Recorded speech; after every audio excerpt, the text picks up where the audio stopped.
Gabriel, ¿cómo estás? ¿Qué tal? Buenos días. Placer verte. ¿Te sorprendió?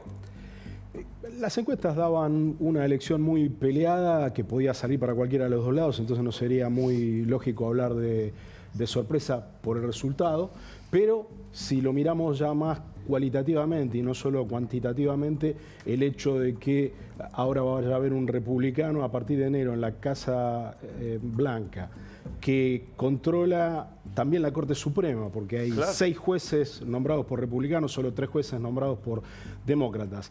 Y el Senado, por ahora, no se terminó todavía de escrutar todas las bancas de la Cámara de Representantes, habla de una concentración de poder que sí es en alguna medida inesperada y prácticamente inédita en la historia de un país cuya constitución es conocida por ser la constitución de los pesos y contrapesos. Bueno, ahora todos los pesos están en un solo platillo de la balanza. Claro, que ahí pone ya no solo en discusión qué pasa con el sistema americano, sino la democracia liberal que aparece con tanta crisis en el planeta, ¿no? Efectivamente, porque no se trata solo de los mecanismos escritos de la Constitución, sino que este texto que se ha vuelto ya de referencia de Levitsky y Ziblatt sobre cómo mueren las democracias, plantean que el otro elemento que juega para una democracia vibrante y viva es la capacidad de autolimitación que tienen los líderes. Y no parece ser ese, en ningún caso, el perfil de este presidente. Con lo cual, ya los datos duros indican una concentración de poder, porque los recursos están alineados de la manera que lo planteaba yo recién. Y al mismo tiempo, el tipo de liderazgo que Trump ha mostrado no es un liderazgo conocido por la autolimitación. Quiero sumarlo a Ronen Schwartz, que está en los Estados Unidos, porque ahora, claro, Kamala reconoce la derrota, se empezaron a buscar los culpables, como suele suceder. Lo escuchaba o lo leía esta mañana Bernie Sanders diciendo la izquierda de los demócratas. Siempre pongo comillas porque izquierda para nosotros comparado con lo que es la Argentina. Y además es independiente y no demócrata. Es verdad, toda la razón del mundo. La pregunta es, ¿fue Kamala, que fue mala candidata? ¿Fue mala la presidencia Joe Biden? Ronen Schwartz, Buen Día Nación en Washington. ¿Cómo estás?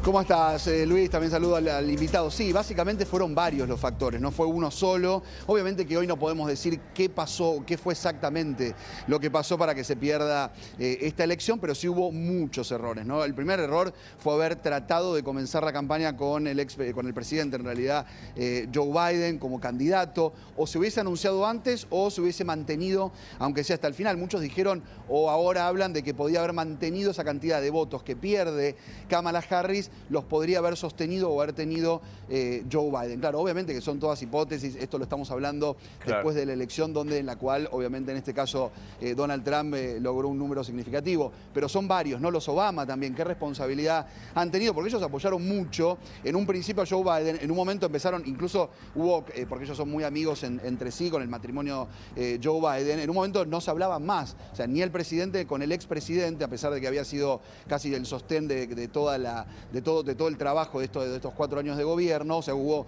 un conflicto personal, ahí es cuando deciden que Kamala sea la candidata, o sea que todo esto empieza ya hace varios meses, digamos, un poco la responsabilidad de cada sector, ¿no? Obviamente.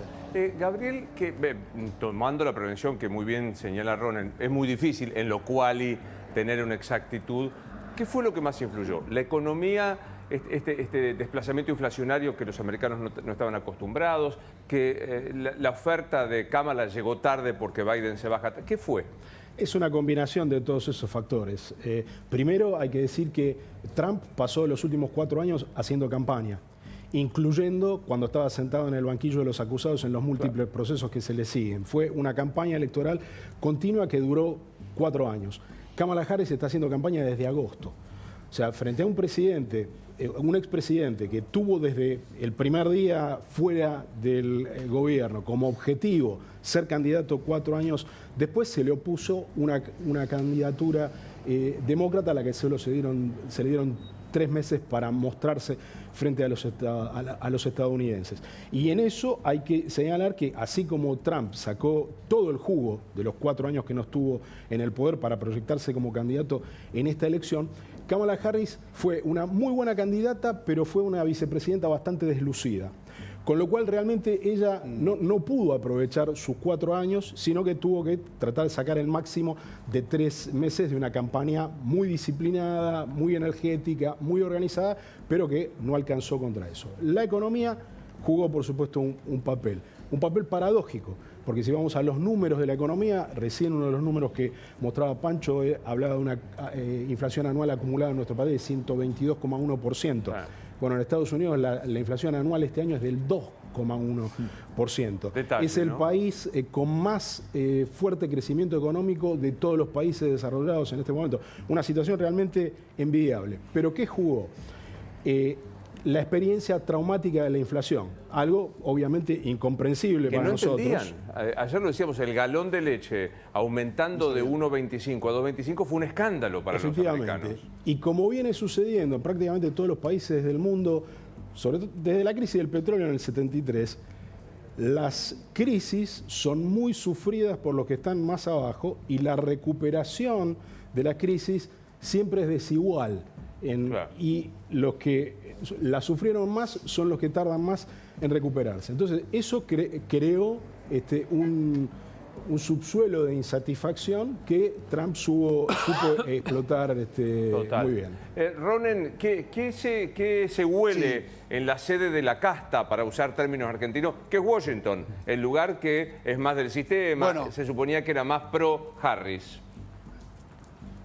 Bueno, básicamente se huele un gobierno de Trump bastante distinto. Algunos dicen que va a ser un poco más de unidad que tanto la dispersión o las diferencias que venía dando. Incluso su discurso siempre es para dividir, pero lo ven de otra manera, que llega de otra manera, con mucha más experiencia, obviamente, de lo que fue su primer mandato, en el cual obviamente no tenía la experiencia para poder llevar adelante en este caso. Muchos nombres, ¿no?, que se van hablando, quiénes formarán el famoso gabinete. Hay algunos nombres conocidos, otros no tanto, que podrían volver al gabinete de Donald Trump. En el caso de Elon Musk, más para esta cuestión vinculada casi en forma directa a la eficiencia gubernamental. Él lo había dicho, lo dijo Elon Musk, también lo dijo Donald Trump. Por ahí no es un cargo, digamos, oficial, sino como un asesor para justamente tratar de transformar el Estado en algo más eficiente de lo que viene sucediendo. Uno tiene, viste, una imagen de Estados Unidos y de verdad hay mucha burocracia en varios de lo que tiene que ver, más allá de algunos trámites que son más rápidos, pero hay mucha burocracia. En el caso de Robert Kennedy, que lo apoyó, en un momento había sido incluso candidato, quiso ser candidato independiente, no lo logró, y a pesar de eso, bueno, se fue hacia la campaña, va a ser parte del gabinete en la parte de trabajo. Por ejemplo, Mike Pompeo podría volver al Departamento de Estado, todavía no se sabe con qué rol, pero podría estar. Un caso bastante emblemático porque, viste que Donald Trump es muy fanático de UFC, que es la lucha libre en jaulas, lo que vemos habitualmente. Bueno, hay una mujer que se llama Dana White, que es la presidenta de la UFC, y ella podría ser la jefa de prensa de justamente Donald Trump. La podría elegir como la encargada de prensa. Había tenido una mala experiencia Donald Trump cuando fue presidente porque eligió a una mujer como su vocera y después en el medio del camino, creo que al año o a los 2 años, tuvo que cambiarla porque hubo algunas comunicaciones que no habían estado bien y no había funcionado del todo. Después, bueno, su hijo también podría ser parte en la parte de trabajo y también en la parte migratoria, y quien estuvo a cargo de la parte migratoria, que es un tema central, Stephen Miller, que trabajó en la parte migratoria junto con Donald Trump, él se despegó de este Plan 25. ¿De qué va el Plan 25? De echar 5 millones de migrantes. En la campaña no lo terminó de contar del todo. En un momento incluso dijo, yo no tengo tan claro si esto va a ser así, si lo voy a poder aplicar. O sea, trató de despegarse de esto que todo el tiempo nosotros decimos de los medios, que era una política de migración justamente entendida por una organización y había sido tomada por parte de la campaña de Trump. Pero bueno, él medio que se desligó de esta posibilidad de deportar más de 5 millones de migrantes, ¿no? Ronen, muchas gracias en Washington. Placer como siempre, amigo. Hasta luego. Hasta luego. Ahí viene la pregunta ombliguista, como si la Argentina fuera un actor central en el mundo, pero hay que preguntarlo. ¿Beneficia, perjudica, es neutro que sea Trump el presidente? Los efectos van a ser mediatos. De América Latina, ninguna de las dos campañas presidenciales habló, con lo cual estamos haciendo como un ejercicio de adivinación a la hora de pensar lo que van a hacer. Algunas cosas sí sabemos.